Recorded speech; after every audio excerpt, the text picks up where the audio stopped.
Hello, and welcome to Nostalgic Medicine, where we take a look at fascinating stories about the history of medicine and healthcare. In today's video, we're going to talk about the history of stomach ulcers.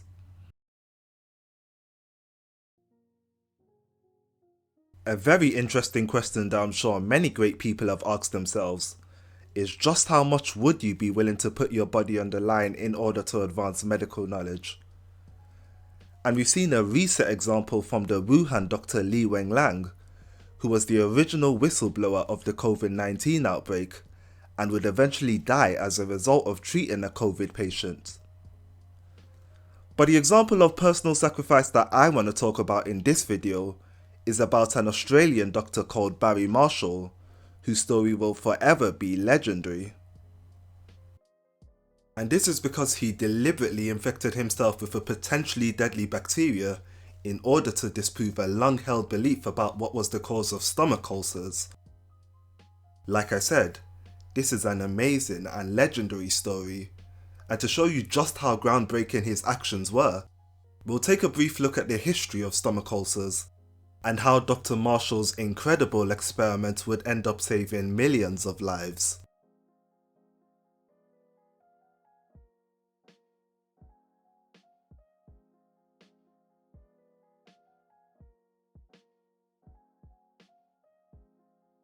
So before we talk about its history, I first have to do a quick summary of what stomach ulcers are for those of you who aren't familiar with them. Stomach ulcers usually result from chronic long-term stomach inflammation, or what we doctors call gastritis. The strict medical term for them is a peptic ulcer, which is defined as a break in the lining of either the stomach or the first part of the intestine. You probably know someone who currently has an ulcer, as about 10% of people will get a peptic ulcer sometime during their life, and it mainly presents as severe upper abdominal pain, vomiting, and bloating, which are all associated with eating, but fortunately aren't usually life-threatening. But it can occasionally cause very serious complications like severe bleeding and perforation of the abdominal wall, which combined are responsible for about 300,000 deaths a year worldwide. But that's not all, because it's also known to massively increase your risk of stomach cancer, which kills about 750,000 people a year in the world.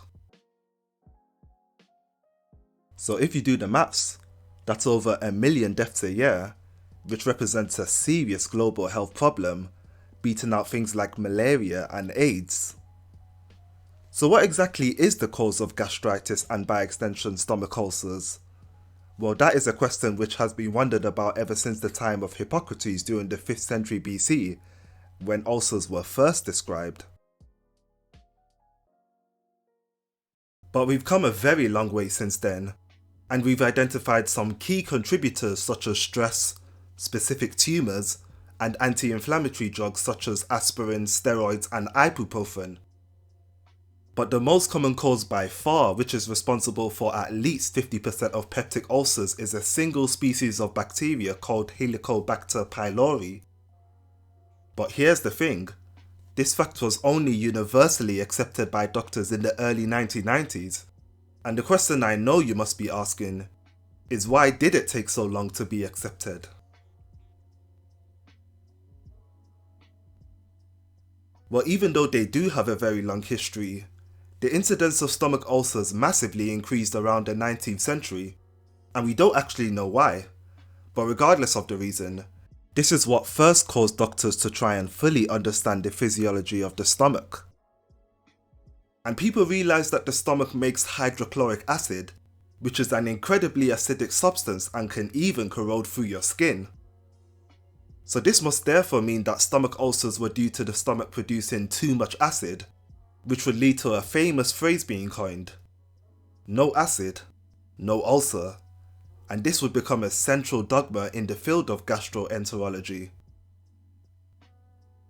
So by that logic, the treatments for ulcers for most of the 19th and 20th century were entirely focused on the acid theory. These treatments included things like reducing stress if possible, eating very small meals at a time, consuming alkaline substances that neutralize the stomach acid, medications that directly inhibit the production of stomach acid, and even surgeries like removing the vagus nerve, which is the main nerve that is responsible for coordinating the digestive system. Even though all these measures did seem to help out with stomach ulcers and other gastric symptoms, they didn't seem to always get rid of them. And to add to this, there were many observations of people who produced a lot of acid from the stomach, but never seemed to get ulcers. So perhaps the no acid, no ulcer dogma wasn't the whole story. But this was a very strongly held belief, and it would take a lot to shake it, as you might expect. And it would be the excellent work of two Australian doctors, Robin Warren and Barry Marshall, who is our main protagonist, that would be the ones to finally shake this belief.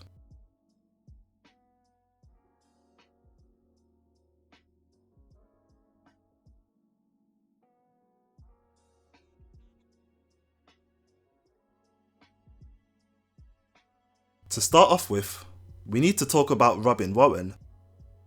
He was a pathologist, which is a type of doctor by the way, and he was working in Australia during the 80s, and he started noticing that whenever he looked at samples of people with stomach inflammation through a microscope, they all seemed to have some strange looking bacteria in them, and the number of bacteria that he can see were strongly correlated with the level of inflammation.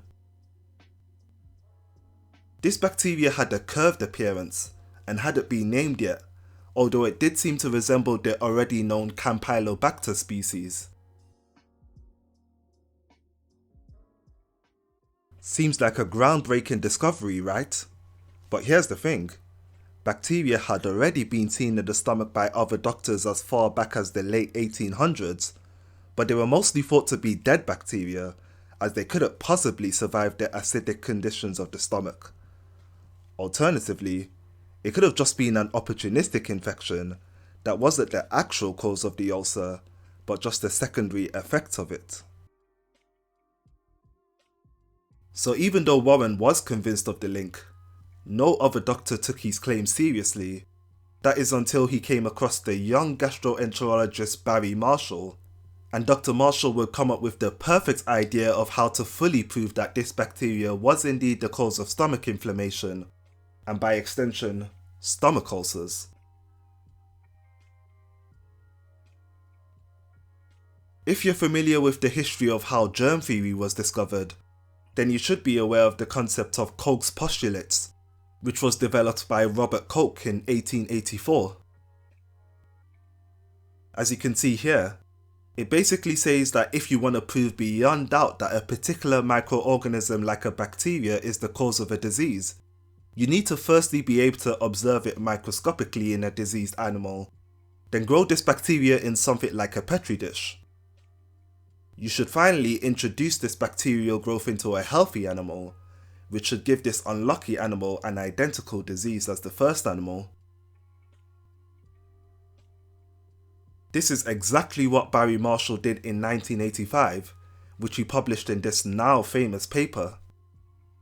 And what better test subjects to use than himself, a healthy 32-year-old man. He first took a biopsy of his stomach in order to prove that there was no underlying inflammation or bacteria present in it. He then drank a mixture containing bacteria that was cultured from a 66-year-old man who was known to have symptoms of dyspepsia, literally putting his health on the line. To be honest, Marshall actually expected it to take years for his symptoms to develop, but to his complete surprise, it only took him a week to get the symptoms, which he reported as gurgling, bloating, abdominal pain, and severe vomiting. And after 10 days, another biopsy was taken from his stomach, which showed significant inflammation and evidence of the same bacteria from the 66-year-old man, which means that he successfully fulfilled Koch's postulates.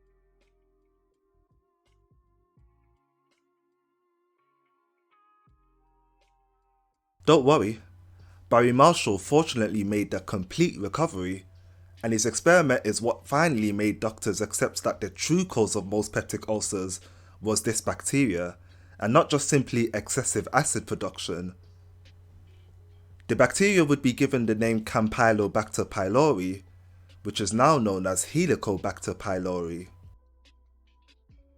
H. pylori is unique compared to other bacteria, as it contains an enzyme which can break down stomach acid, and this makes it resistant to the stomach's acidic environment, and this allows it to divide and break down the stomach lining.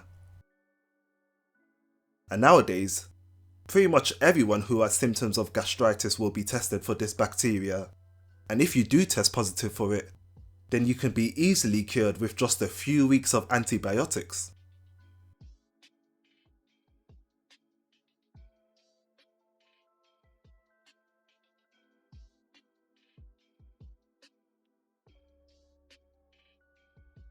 Warren and Marshall's findings were revolutionary, and it won them the 2005 Nobel Prize in Medicine.